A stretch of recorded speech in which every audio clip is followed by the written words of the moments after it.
With Dave Canellis, Bryce Young, and the Carolina Panthers seemingly turning a corner on the offensive side of the football, the Panthers have reached a crossroads last week in Tampa Bay, where they were unable to run the football efficiently. But with the Panthers taking their game on the road in perhaps one of the most hostile but yet formidable foes in all of the National Football League, the Panthers have to ask themselves a question. They have enough grit to stop the run and to run the ball. Want to find out if the Panthers have that grit? Stay tuned to find out on Growlin' and Prowlin'.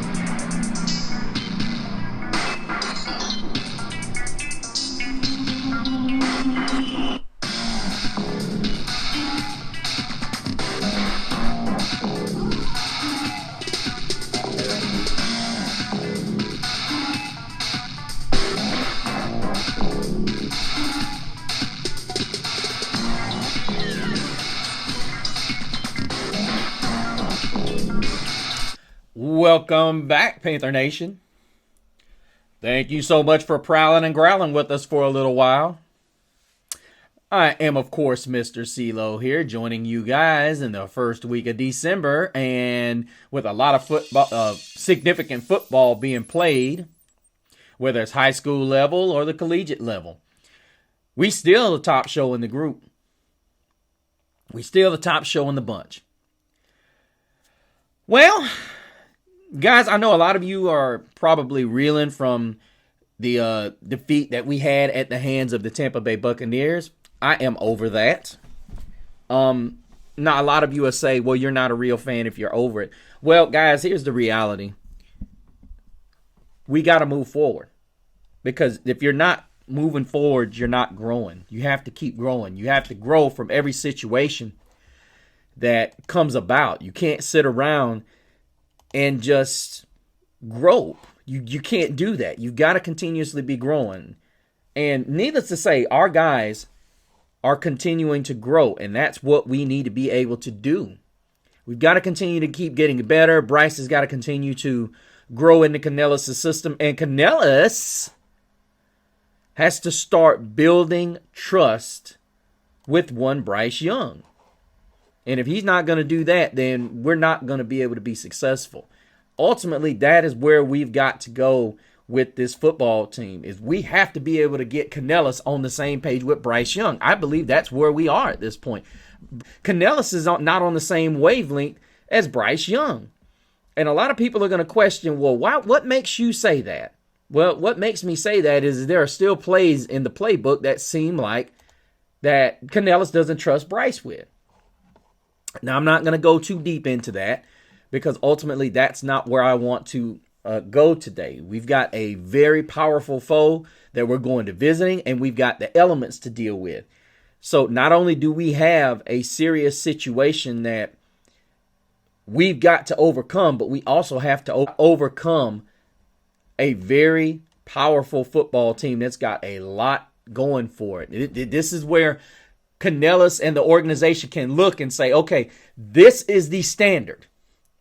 This team is the standard that we're facing today. This is where we need to get. Because right now, whether we like it or not, this game is a measuring stick for where we need to get. This is the measuring stick where we need to get, guys. We already know what we're facing. Now, not much going on the fan base or housekeeping aspect of things, as you guys are not being very responsive, but that's okay. There's no problem there. As we get ready to talk about our upcoming matchup with the Philadelphia Eagles. Now, I've heard a lot of positive coming out of this game, and I've heard a lot of negative coming out of this game. Now, the negative doesn't bother me that much because I'm expecting with a 12-point, when you have a team that's got a 12-point, that's given 12 points, you've got to come to the true blue reality that you're not that team. But, however, this does not mean that we have to accept the fact that we have to walk in here and just be walked all over. I've heard several individuals. And guys, I got to do a better job of putting pen to paper, because these guys need to be called out. Just like if I say something incorrect, once you guys put me where I'm going to be, there are going to be people out there that are going to attack me for what I'm saying. And that's okay too, because I have a reason to believe what I believe. But I ultimately believe this Carolina Panther team, with that defense that we saw last week, despite the fact that we were unable to run the football, I believe now this is where a lot of people are going to say you're unrealistic, or, yeah, I believe this football team can do something and possibly do the unthinkable. Bruh. And it would go down as one of the biggest upsets of the season if it happens. And I am of the essence that it can happen. Now, I am going to say that going into this, you guys, I'm not taking us to win this game. However, if I was a betting man in Vegas, I am taking them points. I'm going to take the points. Because as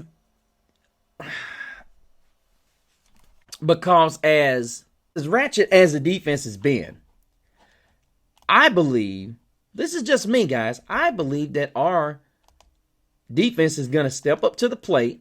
And even with that rough front, I believe Canellis is really starting to buy into Bryce. Now that we've got Jonathan Brooks in here, and I'm going to say this for the last time. What? Stop the cap. Yeah, you're right. What's going to happen is that Canellis is going to say, okay, the strength of the Eagles is they stop the run. Now, the reality of it is that Bryce has had to do more with less in the last couple of weeks. And the truth is that we're going to need him more than ever this week. And not that Bryce is going to be throwing it all over the yard, which most people, and I believe Canellis is going to try to do this. I don't like it. I think ultimately we need to finally do what Canellis has been saying. And I heard Tim O'Donnell say something. Tim Donnelly of 99 The Fan say, we keep saying we're going to be a team committed to the run. And he's absolutely right. When are we going to be committed to the run? Now that we got Jonathan Brooks back, this is where I have an issue. When are we going to be committed to the run? When is this going to be a situation where we're committed to the run? Yeah, and the truth of the matter is we have a guy, and I'm going to be honest with you. I was against Jonathan Brooks at first. Seeing how much of a tough runner this kid is. Canellis, he needs 15 touches a game. Chuba Hubbard, 15 a game. And I think we need somebody in that booth checking out what we're doing touch-wise. Look, a lot of people are talking about getting the ball to Leggett or Jalen Coker, who's doubtful this week. Jatavian Sanders, who is questionable. Tommy Tremble. Listen, they said something about Tremble I was not happy with. Talking about Tommy Tremble's an older player. He doesn't need to be a part of the... He's 24 years old, Donnelly. What are you talking about? Re-sign this kid like you did Chuba. Tremble has finally gotten an opportunity, and this is a guy that can block as well as catch the football. You need 2 tight end sets. I was listening to somebody else on 99 Fan that said the exact same thing. We need to go with double tight end sets. What teams do that? They do them as a 12-player package. But a lot of teams don't go 12 packages. Very rarely now do you see teams go 2 tight ends. And we've got 2 good ones. If Jatavian Sanders plays, and boy, if he plays, this is where Canellis can really open his bag of tricks. To me, this is where Dave Canellis shows his skill as an offensive coordinator. The truth of the matter is we know what the Philadelphia Eagles bring to the party. They bring a good offensive line. They bring a good defensive line. However, there are questions in their secondary, and there are questions as far as their quarterback goes on offense. Now, here's the reality. Hurts does do a good job, but what can we do as far as limiting him keeping a clean pocket? I trust J.C. Horn. No matter what people say about his ability to draw pass interferences, Mike Jackson, same thing. I don't care about the drawing of pass interferences. I don't care about all that. Because several times you look at them and you go, what? What? Yeah, and that's where I'm at with all that. Well, looking here, you've got everybody coming back on defense with the exception of Jadeveon Clowney. More than likely, DJ Johnson and Amari Bonner are going to be rotating in and out of that. Wanham is questionable. Josie Jewell is questionable. But I'm looking at all of these designations of guys that are hurt. Man, could you imagine if we had these guys on the roster? Guys like Shaq Thompson. You could be rotating Trevin Wallace in all three positions, as good a player as he's turned out to be. I was upset about this guy being taken because, as you guys know, I was all for getting a guy like TJ Tampa. I will always congratulate Dan Morgan for being able to find that ace in the hole along with Caleb Farley. So, yeah, honestly, Trevin Wallace has been a breath of fresh air. If we can get Bryce to have enough confidence in one Jatavian Sanders, like the throw he made the week he got hurt, to throw it up over the defender's head and let him go get it. And I'm going to be honest with you, those are the type of plays that Canellis needs to call, where Bryce Young allows his guys to go up and make plays. Listen, in fan bases, we've got to understand one thing. When you make those kind of throws, there are times the ball's going to get tipped and the defender's going to see it coming. That's the risk that you take. And that's what you do. And the truth is, where you go as far as what's this team's strength and what's this team's weakness, nobody wants a linebacker and a safety on a tight end, especially one such as Jatavian Sanders and Tommy Tremble. I still say we have a gift in Tommy Tremble, even though he had that pass last week that went off of his fingers and would have been a touchdown. But I think ultimately what's got to happen is that we've got to go to a lot of player personnel. 2 running backs at the same time, 2 tight ends. I think ultimately that's what we need to go to. And truth of the matter is the way Jonathan Brooks showing me that he can catch the football. Look, I feel good talking about this game. We can get Jonathan Brooks on the outside. Listen, guys, I'm going to tell you, we can sit here and we can say, oh, the Philadelphia Eagles are this, the Philadelphia Eagles are that. I get it. Saquon Barkley has been out of his mind running the football. That offensive line for Philadelphia is the truth. We can't say anything about whether or not we're going to be able to, whether we're going to be able to do what we do and make this a game. You look at a better bet, $3.1 million on the Eagles to beat us. That's how bad it is.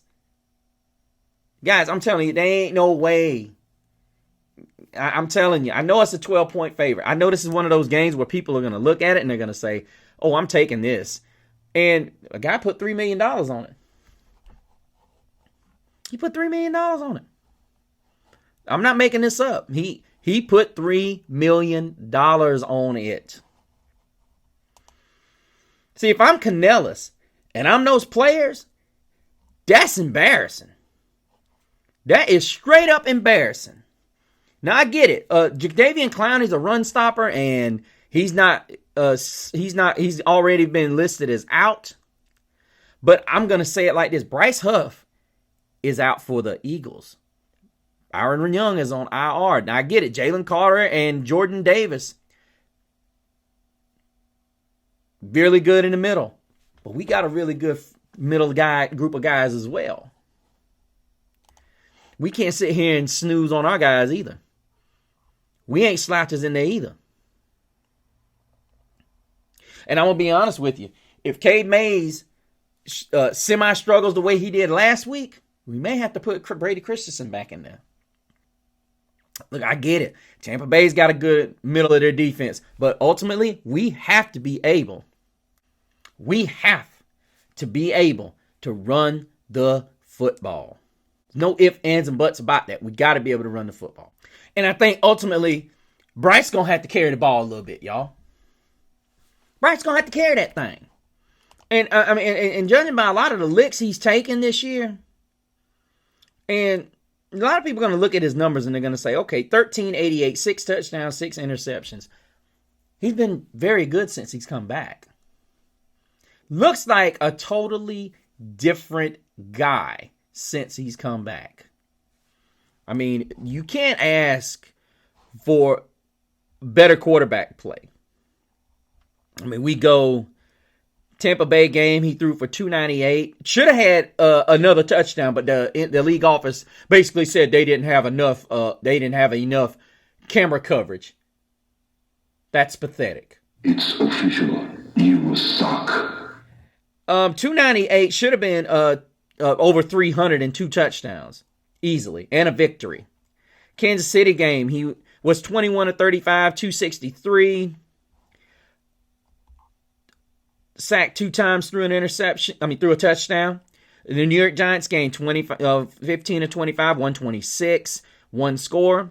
We saw him in the New Orleans game, the one we won, 16 of 26, 171. 1 touchdown, 1 interception. We see him in his game in his return against Denver, 24 of 37, 224, 2 touchdowns, 2 interceptions. So you're looking at a guy who has all 6 touchdown passes within his return. And the reality of it is, when we start watching this guy and we really see the maturity and the ability for this guy to get out of trouble and extend plays. And what I'm really liking is that his ability to extend plays and pull the Patrick Mahomes, which is what a lot of people were saying when he came out of Alabama, was he was a distributor. A lot like what they were saying when they drafted him was he was a Patrick Mahomes type guy. And now we're starting to see that. But the reality of it is this. Dave Canellis has got to understand what Bryce's strengths are. This is where he's got to take a step back and say, okay, I know what my quarterback can do and what he can't do. I know his limitations. Okay, so let's not even attempt to do things that I want to do as opposed to the things that he can do. Let me dump everything that I want to do until he understands. Because now what's starting to happen is Bryce is really starting to grow, because he's got a lot of things in there that he likes to do, and there's things in there that he's learning on the fly that Dave Canellis wants him to do.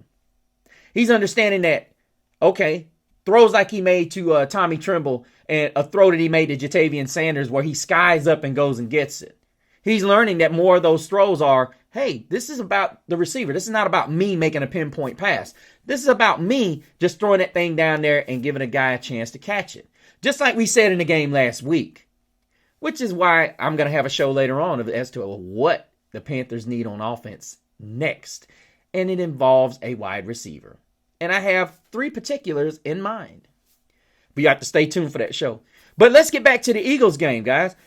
Ultimately, the Philadelphia Eagles want to run the ball and stop the run. Jalen Hurts is able to beat us with his arm. Fine. We cannot let Saquon Barkley run like Rushot all over us. That can't happen. And I know what people are going to say. That's easier said than done. Well, this is where Coach Avero's got to come in and he's got to say, okay, we're going to shoot gaps. We're going to send run blitzes.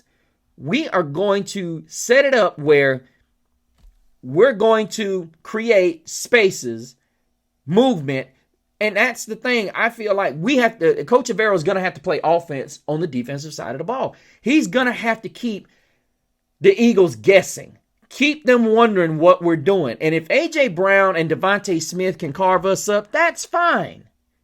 I'm okay. If listen, to all Panther Nation, if Jalen Hurts can show me that he can throw for 300 yards with Mike Jackson and J.C. Horn on that other side, have at it. Show me you can do that. Show me you can go out there and you can put that thing down. I'm going to tell you, the way that the Commanders played that game, the Commanders gave that game to the Philadelphia Eagles. I don't care what anybody says. They can sit there and call it what they will. You can even look at the Ravens game. Ravens stopped the run well. And Hurts was 11 of 19 for 118 yards. Ravens, once again, was a team that gave a game away. But let's do something right here, guys. I want y'all to look at something because the Eagles have been beaten. They're 10-2. And I hope Coach Avero has looked at this and said, this is what I want to do. And guess who they've been beaten by, you guys? You'll feel good to know that they were beaten by the Atlanta Falcons and the Tampa Bay Buccaneers. And they were beaten convincingly by the Buccaneers, 33-16. A team that we just lost to.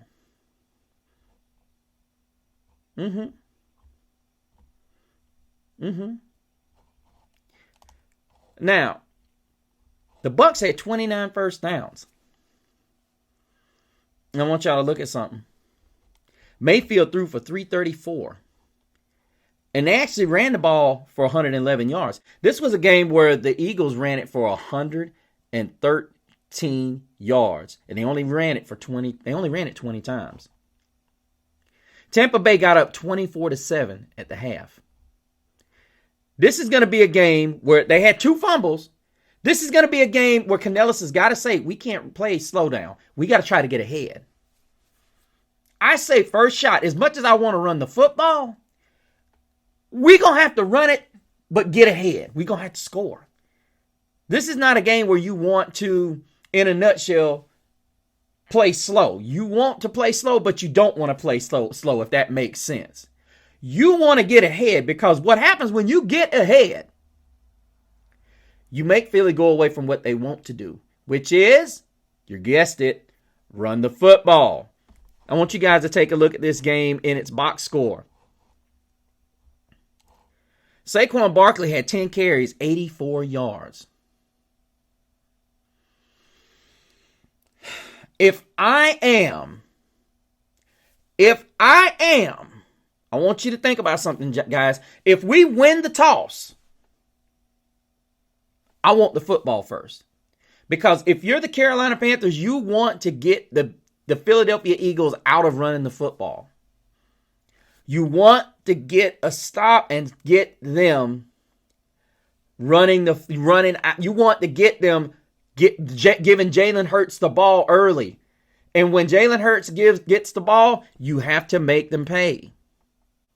Now, granted, in this game, there was no Brown. There was no Devontae. But we have to get pressure on the quarterback. That's the number one deal. And we're last in this. Now, I will say this, Panther Nation, there are several things that's got to be played right. And this is where Dave Canellis has got to say, this is how we beat this football team. And the way you beat this football team is you got to get them out of running the football. And I say stack the box. Now, I know a lot of people are going to say, we don't have a defensive front like the Bucs do. You fucking idiot. I know. But what we got to do is Rachaad White, Bucky Irvin had 49 yards apiece in this game. That's 4.9 yards a carry. What we have to be able to do, got to be able to run and throw it. Take advantage of that front that Philly has. Now, that front don't do it all by itself, y'all. They get some help. And this is where Bryce has got to be at his best. We can't just say, hey, we're going to go 10 on 11. At some point, Bryce, we're going to have to give Bryce the opportunity to get out there and run it. Make that Philly defense be honest. That's another thing that we got to throw in there. We got to throw a wrinkle in there that Bryce got the football. Worst case scenario, he just throws it out of bounds. But we got to get him going. Tommy Tremble and hopefully Jatavian Sanders plays. We can play some of that 12, 13-man personnel. But I look at it as an opportunity to come out and shock the world. And cost a guy $3 million.